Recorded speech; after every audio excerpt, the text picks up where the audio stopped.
Hello everyone. आज हम लोग इस वीडियो में वैद्युत स्थैतिकी का लेक्चर 8 करने जा रहे हैं। इसके पहले आई थिंक हम लोग 7 लेक्चर कर चुके हैं, आप लोगों ने देखा होगा। और मैं एक बार और आप लोगों से बताऊंगा कि आप सारे वीडियोस को कंटिन्यूअस देखें, अब स्किप ना करें, क्योंकि अगर आप कोई वीडियो आधा अधूरा देखेंगे तो फिर आगे वाली चीज़ें समझ में नहीं आएंगी। तो अगर चाहते हैं कि अच्छे से समझ में आए, क्वेश्चन जो बनाने हम लोग आगे बनाएंगे, क्वेश्चन आपसे बन पाए, तो वीडियो को बढ़िया से देखें, पूरा देखें, बार बार देखें, तो आप लोगों को समझ में अच्छे से आएगा। हिंदी मीडियम क्लास में है, आज हम लोग लेक्चर 8 करने वाले हैं। अभी हम लोग पढ़ रहे हैं वैद्युत स्थैतिकी। इसमें चैप्टर हमारा जो चल रहा था वैद्युत आवेश एवं क्षेत्र, उसमें हम लोग अंतिम क्लास में लास्ट वीडियो में विद्युत क्षेत्र तीव्रता के बारे में पढ़े थे कि विद्युत क्षेत्र की तीव्रता क्या होती है। उसका व्यंजक निकाले थे। कोई बिंदु आवेश है, उससे r दूरी पर विद्युत तीव्रता का व्यंजक का फॉर्मूला क्या होगा, आप लोग को याद होगा। हमने देखा था अगर कोई आवेश q है, उससे r दूरी पर तीव्रता निकालनी है तो फॉर्मूला आया था 1/4 pi epsilon not q by r square. अब विद्युत क्षेत्र को रिप्रेजेंट करने के लिए, प्रदर्शित करने के लिए हम लोग विद्युत क्षेत्र रेखाओं का उपयोग करते हैं। ये विद्युत क्षेत्र रेखाएं हैं क्या, इसके बारे में बात करेंगे। तो समझते हैं, जैसे हम ये जानते हैं, अभी जो हम बताने जा रहे हैं आप सब लोग जानते हैं। कोई आवेश है, धनात्मक भी हो सकता है, ऋणात्मक भी हो सकता है। मान लो धनात्मक है, इसका एक क्षेत्र होगा, इसको क्या कहेंगे, वैद्युत क्षेत्र। अगर इसके क्षेत्र में हम कोई दूसरा आवेश रखें, कोई दूसरा धन आवेश रखें, यहां पर एक धन आवेश हमने रख दिया, परीक्षण धन आवेश रख दिया, बहुत छोटा धन आवेश रख दिया, तो क्या होगा, ये आवेश इस पर बल लगाएगा। कैसा बल लगाएगा, प्रतिकर्षी। कैसा बल होगा, प्रतिकर्षी, रिपेल करेगा, उसको धक्का देगा, इस डायरेक्शन में बल लगाएगा। अगर मान लें यह आवेश गति करने के लिए स्वतंत्र हो, मतलब समझ रहे हैं, किसी वस्तु पर कोई बल लग रहा हो और उस वस्तु को छोड़ दिया जाए गति करने के लिए स्वतंत्र रूप से, तो कहां जाएगी, जिस दिशा में बल लग रहा है उस दिशा में जाएगी। जैसे ये पेन है, इस पर 2 बल लग रहा है, एक तो पृथ्वी लगा रही है, एक हम बल लगा रहे हैं। अगर हम इसको छोड़ दें, या मान लो कि सतह पर रखा हुआ है, सतह को हटा लिया जाए, तो कहां गिरेगा ये, towards the surface of earth, earth के सरफेस की ओर गिरेगा। क्यों, क्योंकि अर्थ इस पर बल लगा रही है। तो वैसे ही ये आवेश जो है, इसके द्वारा एक बल अनुभव कर रहा है। अगर ये गति करने के लिए स्वतंत्र हो जाए तो क्या होगा, इस दिशा में ये गति करेगा। ठीक है, इसी को हम विद्युत क्षेत्र रेखा कहते हैं। ये एक नहीं होगा, इसके क्षेत्र में अनेकों असंख्य रेखाएं होंगी। जैसे मान लो कोई आवेश यहां पर रख देते हम, वही धन आवेश, तो कहां जाता है, इधर जाता, इसी दिशा में बल लगेगा ना। बल कहां लगता है, दोनों आवेशों को मिलाने वाली रेखा की दिशा में लगता है। यहां अगर होता इस दिशा में जाता, यहां होता इस दिशा में जाता, यहां अगर होता इस दिशा में जाता। ये सब जो, ये क्या है, ये धन आवेश की गति का रास्ता है, पथ है। और जिस रास्ते पर इस क्षेत्र में, इस विद्युत क्षेत्र में जिस रास्ते पर आवेश गति कर रहा है, वह रास्ता क्या कहलाएगा, विद्युत क्षेत्र रेखा कहलाएगा। बहुत सारी हैं तो रेखाएं कहेंगे। तो क्या आप समझ में आया आपको, विद्युत क्षेत्र रेखाएं क्या हो गई? विद्युत क्षेत्र रेखाएं जब भी होंगी कहाँ होंगी? किसी आवेश या आवेशों की निकाय के विद्युत क्षेत्र में होंगी। यहाँ पर आवेश एक निकाय है, तो आवेश है, केवल एक आवेश है, निकाय का मतलब आवेशों का समूह। तो किसी एक आवेश के क्षेत्र में ये का विद्युत क्षेत्र है, उसमें धन आवेश को हम छोड़ रहे हैं, तो विभिन्न अलग अलग बिंदुओं पर अलग अलग दिशाओं में गति कर रहा है। उससे जो वक्र प्राप्त हो रहा है, जो रेखाएं प्राप्त हो रही हैं, उन्हीं रेखाओं को हम क्या कहते हैं? विद्युत क्षेत्र रेखाएं कहते हैं। लेकिन कोई जरूरी नहीं है कि जो विद्युत क्षेत्र है केवल एक बिंदु आवेश का हो। वह विद्युत क्षेत्र आवेशों के निकाय का भी हो सकता है, 2 आवेश का हो सकता है, 3 आवेश का हो सकता है। ठीक है। हाँ, अगर धन आवेश का है तो बाहर क्यों जाएगा? अगर मान लीजिए ऋण आवेश होता तो क्या होता? कुछ नहीं होता, बस ये बल की दिशा बदल जाती है। अब ये आवेश ऋण धन आवेश था ना, हम इस केस में धन आवेश को लेंगे गति करने के लिए। अब ये ऋण आवेश इन धन आवेशों को क्या करेगा? अपनी ओर आकर्षित करेगा, इस दिशा में गति करेंगे, आवेश की ओर गति करेंगे। ये रेखाएं होंगी। ये किसकी रेखाएं हुई? ऋण आवेश की। पहले वाली किसकी थी? धन आवेश की। लेकिन ये किसके लिए? एक आवेश के लिए। एक बिंदु आवेश होगा तो रेखाएं कैसी मिल रही हैं? सरल रेखाएं मिल रही हैं। लेकिन मान लीजिए 2 आवेश हो, एक आवेश यहां पर Q1 भी प्लस और ये दूसरा ये Q2 ये भी प्लस। यहां पर मान लीजिए कोई तीसरी हमने आवेश रख दिया, परीक्षण आवेश। अब ये कहां गति करेगा? किसके बल के कारण गति करेगा? इसके बल के कारण, किसके बल के कारण? दोनों के बल के कारण। ये नहीं कि केवल बल लगाएगा, ये नहीं लगाएगा। अगर यह आवेश इसके क्षेत्र में भी है, इसके क्षेत्र में भी है, इस पर 2 बल लगेंगे। मतलब जब 2 बल लगेगा तो रास्ता एक नहीं होगा, सीधा नहीं होगा। ये बल इधर लगाएगा, ये बल इधर लगाएगा, तो इसकी तरफ जाएगा, इसी तरफ जाएगा, इन दोनों के बीच में कहीं जाएगा। हो सकता है कि ऐसे चले, ये बल ज्यादा होगा तीसरी तरफ मुड़ जाएगा, ये बल ज्यादा तीसरी तरफ मुड़ जाएगा। मतलब ये जब आवेशों का निकाय होगा तो कैसा होगा? वक्र होगा। और वो भी वक्र कैसा होगा? स्मूथ वक्र होगा। स्मूथ का मतलब धीरे धीरे मुड़ेगा। ये नहीं कि ऐसे गया ऐसे मुड़ गया, ऐसे नहीं वक्र बनेगा। ये भी वक्र ही है, लेकिन रेखाएं ऐसी वक्र नहीं बनेंगी, एक मतलब संतत वक्र बनेगी, लगातार चलती हुई वक्र बनेगी। ठीक है। तो आपको क्या मिला? जनरल तरीका से, जनरल फॉर्म में डेफिनेशन क्या मिला, परिभाषा क्या मिला? कि आवेश या आवेशों के निकाय के विद्युत क्षेत्र में कोई धन आवेश जिस रास्ते पर गति करता है, जिस पथ पर गति करता है, उन रेखाओं को विद्युत क्षेत्र रेखाएं कहते हैं। एक चीज और यहां से मिली, मान लीजिए विद्युत क्षेत्र रेखाएं हैं, एक रेखा मान लो किसी आवेश के क्षेत्र में है। अब यहां पर हम अगर स्पर्श रेखा खींचेंगे, इधर जाएगा, तो ये क्या दिखाएगा? इस बिंदु पर, बिंदु ए पर विद्युत क्षेत्र की दिशा को बताएगा। यहां पर अगर वह स्पर्श रेखा खींचेंगे तो ये इधर जाएगा, यहां पर बी पर विद्युत क्षेत्र की दिशा को बतलाएगा। मतलब ये हुआ कि विद्युत क्षेत्र रेखाओं पर या विद्युत क्षेत्र रेखा पर खींची गई स्पर्श रेखाएं उस बिंदु पर विद्युत तीव्रता की दिशा को बतलाती हैं। ठीक है। किताब में लिखते हैं पहले विद्युत क्षेत्र रेखाएं कहते किसे हैं?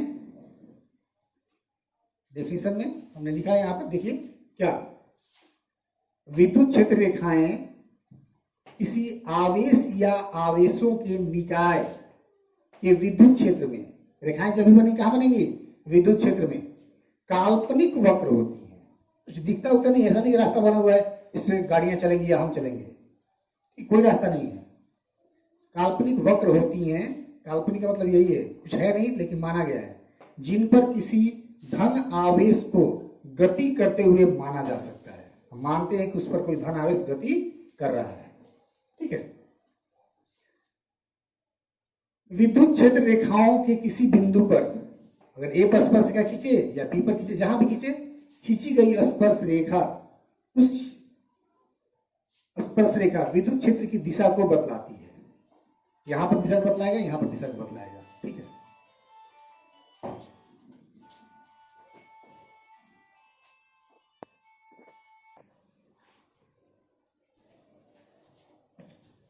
तो अब हम बात करेंगे कि विद्युत क्षेत्र रेखाएं कैसी होंगी विभिन्न प्रकार के आवेशों के लिए।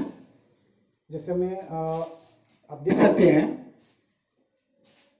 अभी आप देखा फिगर में, धन आवेश होगा तो आवेश दूर की तरफ जाएगा, ऋण आवेश होगा तो आवेश नजदीक की ओर आएगा। मतलब अगर विद्युत क्षेत्र धन आवेश का है तो उसमें रखा गया धन आवेश प्रतिकर्षित होकर दूर जाएगा। ठीक है, तो धन आवेश के लिए हम लिखा है कि विभिन्न आवेशों के विद्युत क्षेत्र रेखाएं कैसी होंगी। एक धन आवेश है तो रेखाएं जब भी होगी क्या होंगी, सरल रेखा होंगी। और कहाँ होंगी, आवेश से दूर की ओर। अगर ऋण आवेश होगा, एक आवेश होगा, तो रेखाएं कैसी होगी, सरल रेखाएं होंगी। और कहाँ होंगी, आवेश की ओर होगी। लेकिन मान लीजिए आपके पास दो धन आवेश एक साथ हो, जैसे ये देखिए, यहां भी एक धन आवेश है और ये भी एक धन आवेश है। इसकी रेखाएं कैसे होंगी, तो आप थोड़ा सा समझिएगा। इससे रेखाएं बाहर की ओर जाएंगी, इससे भी बाहर की ओर जाएंगी। जैसे ये देखो, दो रेखाएं आ रही हैं, तो ऐसे नहीं टकराएंगी। तो क्या कहते हैं वो, रामायण महाभारत आजकल देख रहे होंगे आप लोग, दो तीर आपस में आते हैं, सामने टकरा जाते हैं और एक गायब होती से क्लियर हो जाता है। ऐसा नहीं होगा, ये एक दूसरे के करीब आएंगे नहीं। आने के पहले क्या होगा, रिपल्सन हो रहा है। रिपल्सन का या तो ऊपर की ओर मुड़ जाएंगी या फिर आके नीचे की ओर मुड़ जाएंगी। ठीक है, एक दूसरे के पास नहीं पहुंचेंगे। इस तरह की रेखाएं बन जाएंगी। नीचे भी जा सकती हैं और भी रेखाएं हो सकती हैं।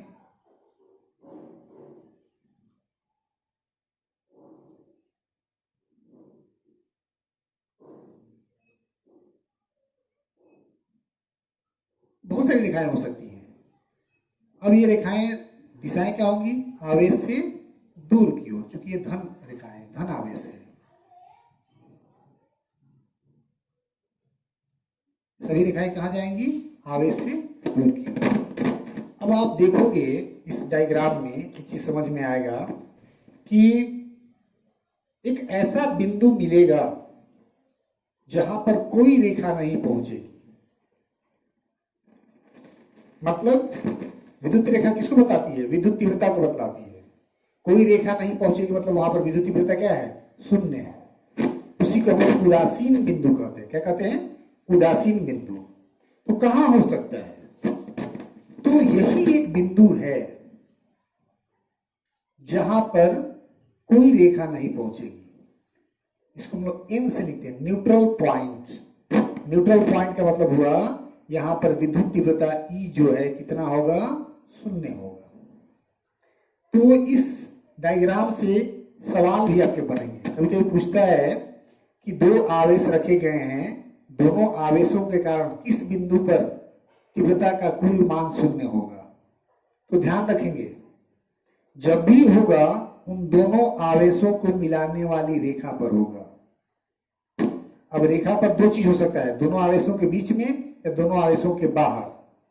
तो यहां पर न्यूट्रल पॉइंट कहां मिला है, आवेशों के बीच में, यहां पर। तो याद रखेंगे, जब दो धन आवेश होंगे तो उनके लिए उदासीन बिंदु जो है कहां मिलेगा, उन दोनों आवेशों के बीच में। बीच मतलब मिडिल में नहीं, कहीं भी हो सकता है आगे पीछे। वो निर्भर करेगा कि आवेश का मान कितना है। अगर ये आवेश ज्यादा है, ये कम है, इससे दूर मिलेगा, छोटे वाले के करीब मिलेगा। अगर ये ज्यादा है तो इधर मिलेगा, दोनों बराबर है तो बीचों बीच होगा। ठीक है, वैसे ही दो ऋण आवेशों के लिए निकालेंगे।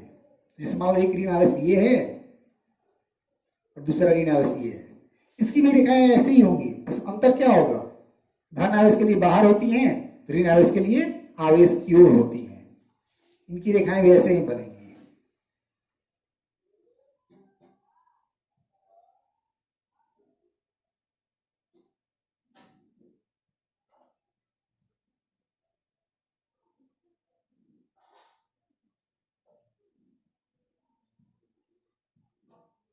बस अंतर क्या होगा इसमें, ये रेखाएं आवेश की ओर होंगी।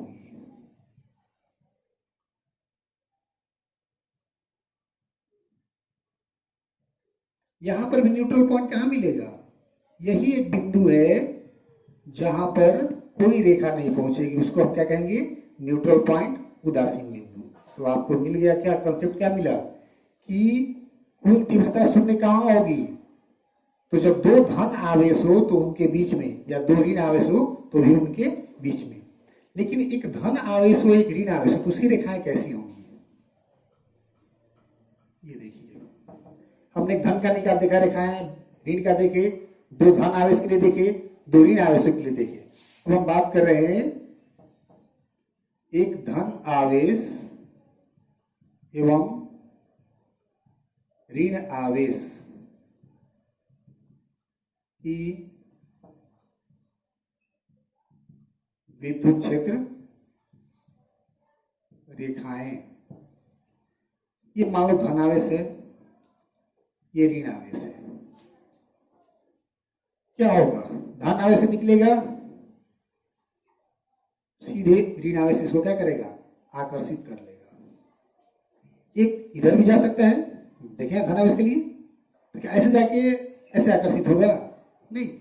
हमने भी आपको बताया कि जो वक्र बनेगा ना, स्मूथ वक्र बनेगा, यहां से निकलेगा और ये मोड़ना शुरू हो जाएगा, इस तरह से ये रेखाएं बनेंगी। नीचे भी हो सकती हैं, बहुत सारी और भी रेखाएं हो सकती हैं जो नहीं भी मिल सकती हैं। ये धन आवेश है दूर की ओर, ये ऋण आवेश है आवेश की ओर। ये आपको विभिन्न आवेश या आवेश के निकाय के कारण विद्युत क्षेत्र रेखाओं का डायग्राम हुआ। हमने धन आवेश का देखा, एक ऋण आवेश का देखा। एक धन हो एक ऋण हो तो क्या होगी, सरल रेखाएं होंगी, धन होगा तो दूर की ओर, ऋण होगा तो आवेश की ओर। उसके बाद हमने क्या देखा, दो धन आवेश का, दो ऋण आवेश का, एक धन और एक ऋण। अब देखिए इसमें इसमें न्यूट्रल पॉइंट कहाँ होगा, यहां पर तो रेखा जा रही है, वहां पर तो न्यूट्रल होगा नहीं, तो इसमें न्यूट्रल कहाँ हो सकता है, इसमें न्यूट्रल जब भी होगा इसी लाइन पर होगा। न्यूट्रल जब भी होगा, ध्यान रखेंगे, दोनों आवेशों को, दो आवेश को मिलाने वाली एक ही रेखा होगी, दोनों आवेशों को मिलाने वाली रेखा पर होगा। अब यहां भी हो सकता है, ए पर भी हो सकता है, बी पर भी हो सकता है, यहां भी न्यूट्रल हो सकता है, यहां भी न्यूट्रल हो सकता है। ये कॉन्सेप्ट आपको क्वेश्चन बनाने में काम आएगा। पूछता है कि दो आवेश दिए हुए हैं, उसके लिए उदासीन बिंदु कहाँ होगा, मतलब उदासीन बिंदु ना पूछेगा कि तीव्रता का मान शून्य कहाँ होगा, किन बिंदु पर होगा या किन बिंदुओं पर होगा। तो दोनों आवेश समान हो तो एक ही बिंदु मिलेगा, लेकिन यहाँ पर दो अलग अलग आवेश हो, एक धन आवेश हो दूसरा ऋण आवेश हो, तो दो अलग अलग बिंदुओं पर उदासीन बिंदु प्राप्त हो सकता है। ठीक है, तो इतना बना लीजिए। उसके बाद अभी आप लोग बताते हैं विद्युत क्षेत्र रेखाओं के गुण क्या क्या है।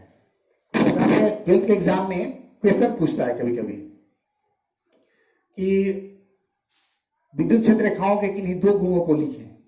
तो उसमें एक और क्वेश्चन आता है, गुण का ही है, कि विद्युत क्षेत्र रेखाएं दूसरे को नहीं काटती हैं, क्यों। आगे हम बात करेंगे, इतना लिख लीजिए पहले। और एक बात और, अभी जस्ट कुछ देर पहले एक बच्चे का फोन आया था, बहुत सारे बच्चे फोन कर रहे हैं, तो कंफ्यूजन ये था कि सर जो हम लोग का एग्जाम होगा, फाइनल एग्जाम, उसमें किससे सवाल आएंगे। तो अभी तक ऐसा कुछ न्यूज आया नहीं है। 11th वाले बच्चों को ऐसे 12th में प्रमोट कर दिया गया, एग्जाम होना नहीं रहा, क्योंकि 1 से लेकर 11वीं तक, 10वीं क्लास को छोड़कर 1 से लेकर 11वीं तक के बच्चों को अगले क्लास में प्रमोट कर दिया गया है। पूरे देश में ये ऐसा लागू किया गया है। अब रही बात आपके 12th के एग्जाम का, जो 2021 में होने वाला है, तो अभी तक जो हम लोग के पास जानकारी हो तो यही है कि 12th के सिलेबस से एग्जाम होता है। अब क्या होगा आगे, ये नहीं होगा, ऐसा नहीं, चांस कम है कि 11th का एग्जाम आपसे लिया जाएगा, ऐसा नहीं होगा। आपका एग्जाम 12th से ही होगा। डेट का जो भी स्थिति हो, लॉकडाउन खुलेगा तो सिलेबस का जो भी हो सकता, सिलेबस को कम करे या एग्जाम की डेट को कुछ चेंज करे, लेकिन स्थिति यही है कि आपका एग्जाम जो होगा 12th का जो सिलेबस है उसी के अनुसार होगा। इसको नोट करें, फिर हम बताते हैं आगे।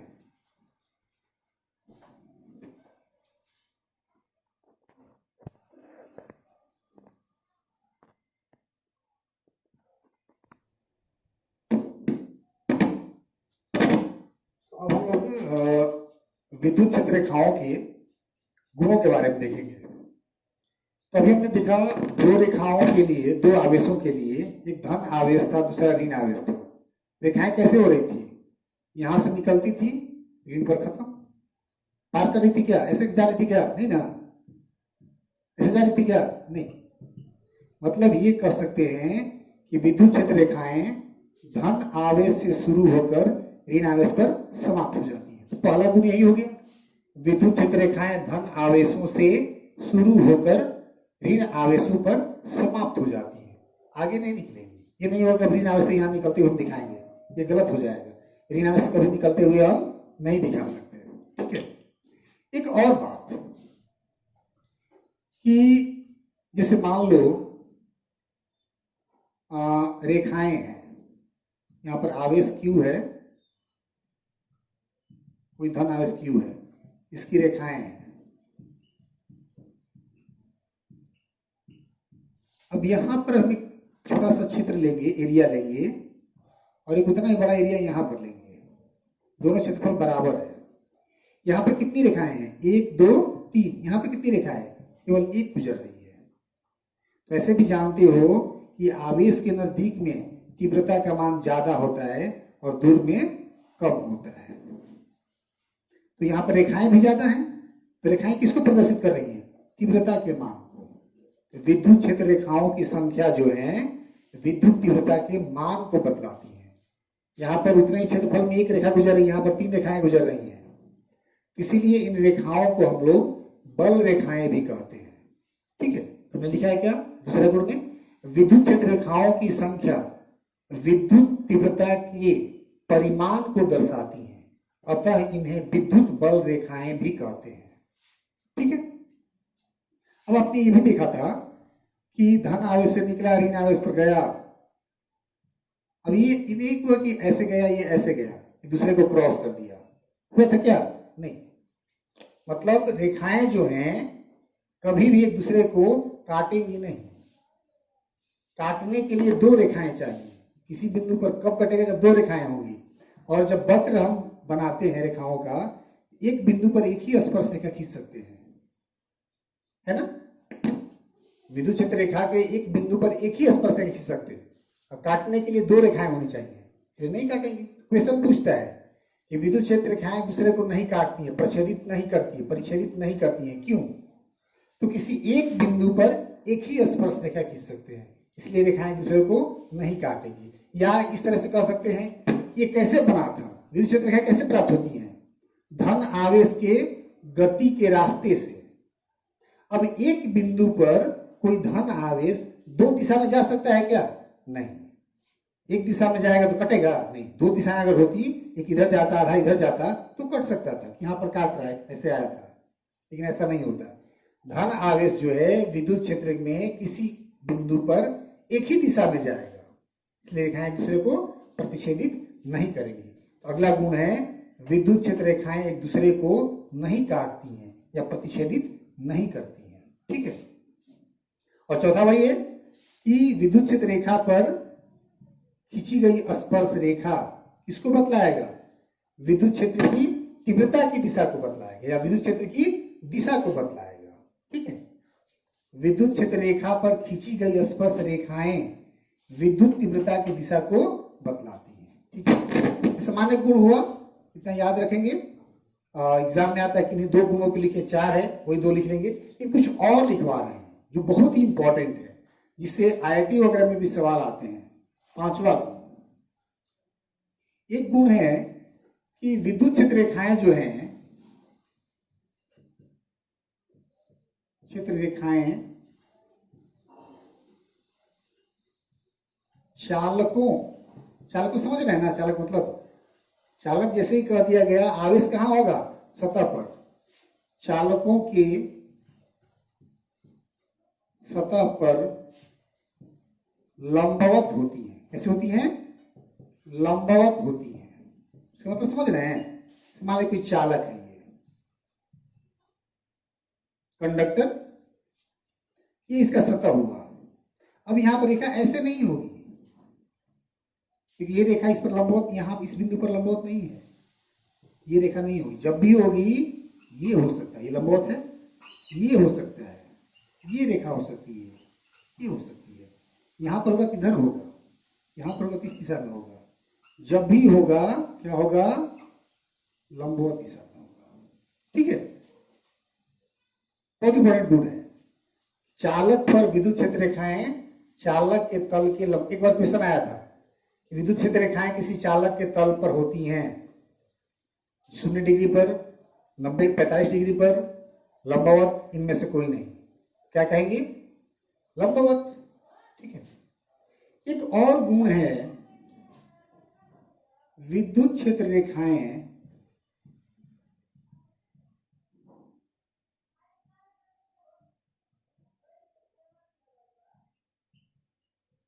चालकों के अंदर अनुपस्थित रहती हैं।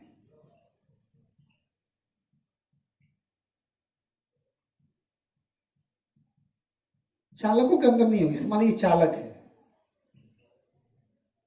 ये चालक रखा हुआ है किसी विद्युत क्षेत्र में, एक समान विद्युत क्षेत्र में। हम लोग पढ़ेंगे आगे एक समान विद्युत क्षेत्र कैसे दर्शाते हैं। ये जो है एक समान विद्युत क्षेत्र है, तो यहां पर ऐसे हो जाएंगी रेखाएं, ये आएंगी यहां पर और यहां पर गायब हो जाएंगी। समझ रहे हैं। तो ये चालक के अंदर में नहीं रहेगी। ठीक है। अगर लंबवत और दिखाना चाहते हैं तो ऐसे दिखाएंगे, यहां पर जाएगी, ऐसे नहीं होगा, यहाँ जाके मुड़ जाएगी ऐसे, यहां निकलना होगा तो ऐसे निकलेगी। क्योंकि जब भी दिखाना होगा लंबवत दिखाएंगे। कैसे दिखाएंगे, लंबवत। विद्युत क्षेत्र रेखाएं चालक पर क्या होती हैं, लंबवत होती हैं। ये चालक है, इसके अंदर रेखाएं नहीं होंगी। ठीक है। इस टॉपिक से छोटा सा तो सवाल है, जल्दी से कर लेते हैं, जो कि जनरल क्वेश्चन नहीं है, वो इंजीनियरिंग IIT में पूछा हुआ था स्क्रीनिंग में। आप देखिए कितना आसानी से बना देते हैं। क्वेश्चन मुश्किल नहीं होता है, मुश्किल कॉन्सेप्ट होता है। अगर आपका कॉन्सेप्ट क्लियर है, समझ में आया है, तो सवाल तो आसानी से बन ही जाएंगे, क्योंकि सवाल तो कॉन्सेप्ट पे दिया रहता है। जैसे क्वेश्चन था, दिए गए आवेशों की प्रकृति बताएं। जिस तरीके से क्वेश्चन हो, अपने लैंग्वेज में लिख रहे हैं इसको। एक था Q1, दूसरा था Q2, इस तरह से दिया हुआ था।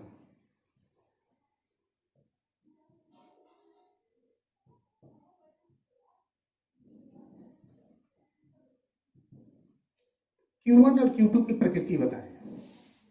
रेखाओं के गुण के आधार पर आधारित है सवाल ये।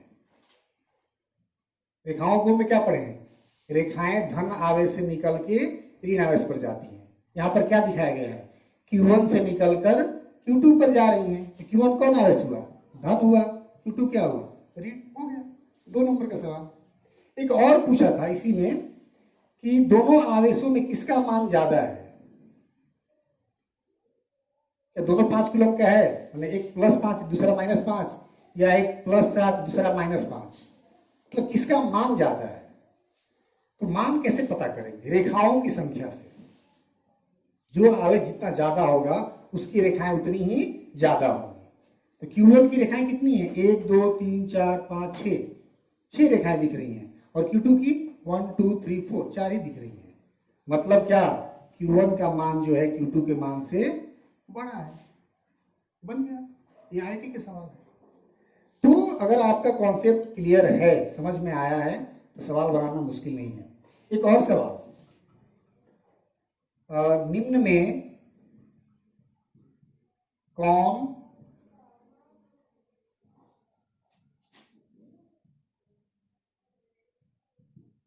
विद्युत क्षेत्र रेखाओं को सही सही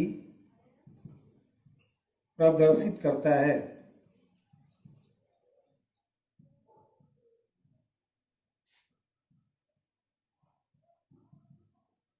बड़ी गर्मी है, पंखा बंद किए हुए हैं। ए में दिया हुआ है ये इस तरह से, कोई चालक है,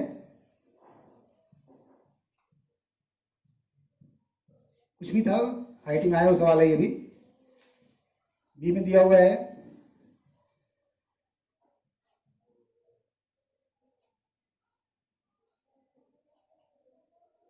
ये भी चालक है। सी में दिया है ये भी चालक है। और डी में दिया हुआ है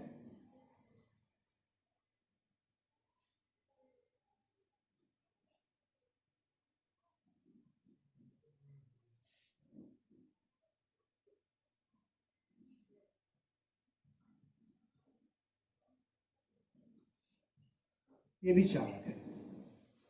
कौन सा इसमें आंसर सही है?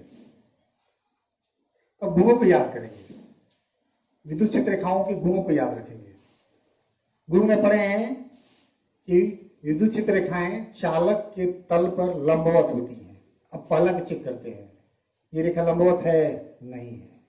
अगर लंबवत होती भी तो दूसरा गुण देखते कि रेखाएं चालक के अंदर नहीं होती हैं, इस चालक के अंदर भी दिखाई दे रही हैं, मतलब ये गलत तरीका से बनाया गया है। यहां पर आते हैं, चालक के अंदर तो नहीं है, क्या लंबवत है?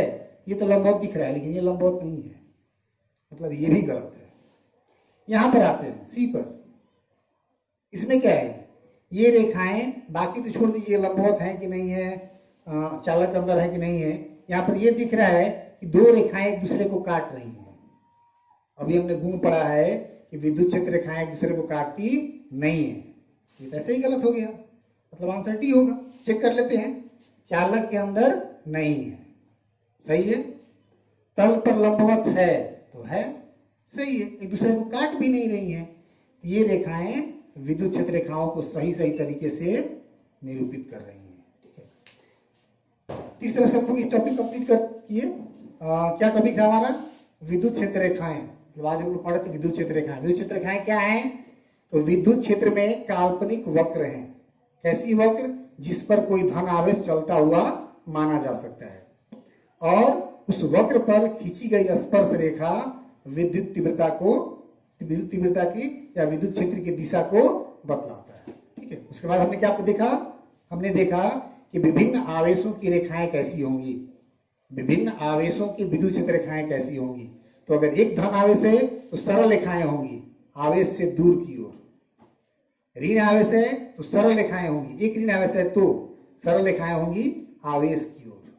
अगर दो धन आवेश है तो वक्र बनेगा, ठीक है, लेकिन क्या होगा? दूर की ओर, दिशा क्या होगी? आवेश से दूर की ओर। और दोनों अगर ऋण आवेश है तो वक्र ही बनेगा, लेकिन कैसा बनेगा? आवेश की ओर।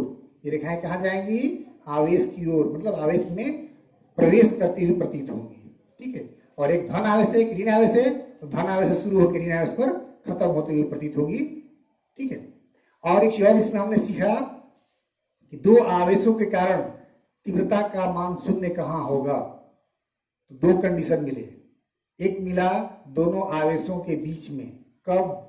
जब दोनों आवेश या तो धन हो या ऋण, लेकिन एक ही बिंदु मिलेगा। लेकिन जब एक आवेश धन हो दूसरा ऋण हो, उदासीन बिंदु कहां मिल रहा था? आवेशों के बाहर। और दो बिंदु प्राप्त होंगे। कितने बिंदु प्राप्त होंगे? दो बिंदु प्राप्त होंगे जहां पर तीव्रता शून्य होगी। उसके बाद हमने क्या देखा? आवेशों के गुण देखे, रेखाओं, विद्युत क्षेत्र रेखाओं के हमने गुण देखा, ठीक है। इस तरह से हमने विद्युत क्षेत्र रेखाओं को देख लिया।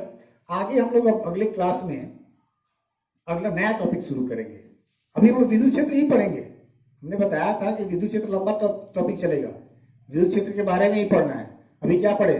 बिंदु आवेश के कारण विद्युत क्षेत्र पढ़े। अब हम लोग पढ़ेंगे कि अब बिंदु आवेश एक नहीं है, दो है, द्विध्रुव बन जाएगा, वैद्युत द्विध्रुव। उसमें एक धन होता है दूसरा ऋण होता है। क्या होगा अगली क्लास में हम लोग देखेंगे, अगले वीडियो में देखेंगे आप लोग। तो आज के लिए इतना रहते हैं। अगले क्लास में हम लोग बात करेंगे विद्युत द्विध्रुव क्या है, द्विध्रुव आघूर्ण क्या होता है, और उसके लिए विभिन्न बिंदुओं पर विद्युत क्षेत्र की तीव्रता क्या होगी। और आप लोगों से रिक्वेस्ट है कि आप लोग वीडियो को अच्छे से देखें, बार बार देखें, जहां और इसके बाद भी अगर कोई कंफ्यूजन होता है, मुझे उम्मीद है कि कोई कंफ्यूजन नहीं होना चाहिए। आप अगर अच्छे से लगातार बढ़िया से वॉच करेंगे वीडियो को तो कोई कंफ्यूजन नहीं होना चाहिए। फिर भी अगर आपको कंफ्यूजन होता है तो आप जो भी समस्या होती है कमेंट सेक्शन में लिखें, या व्हाट्सएप ग्रुप जो है, अगर आपका नंबर जुड़ा हुआ है उसमें, तो आप व्हाट्सएप में अपनी समस्या को लिख के बताएं, या मान लो कोई क्वेश्चन कर रहे हैं, आपसे क्वेश्चन नहीं बन पा रहा है, किसी किताब का हो या एनसीईआरटी का हो या किसी भी बुक का हो, एसपीपीडी का हो, एबीसी का हो, अब बना रहे हैं नहीं बन रहा है, तो उस क्वेश्चन को या तो कागज पर लिख लें या उसका क्लिक कर लें, फोटो ले लें, फोटो लेके क्रॉप करके व्हाट्सएप में भेज दें, हम उसको सॉल्व करके आप तक पहुंचाएंगे, ठीक है। और उसके बाद भी अगर कोई समस्या हो तो आप कॉल भी कर सकते हैं, कॉल करके बात कर सकते हैं, ठीक है। आज इतना रहते हैं, चलिए, थैंक यू।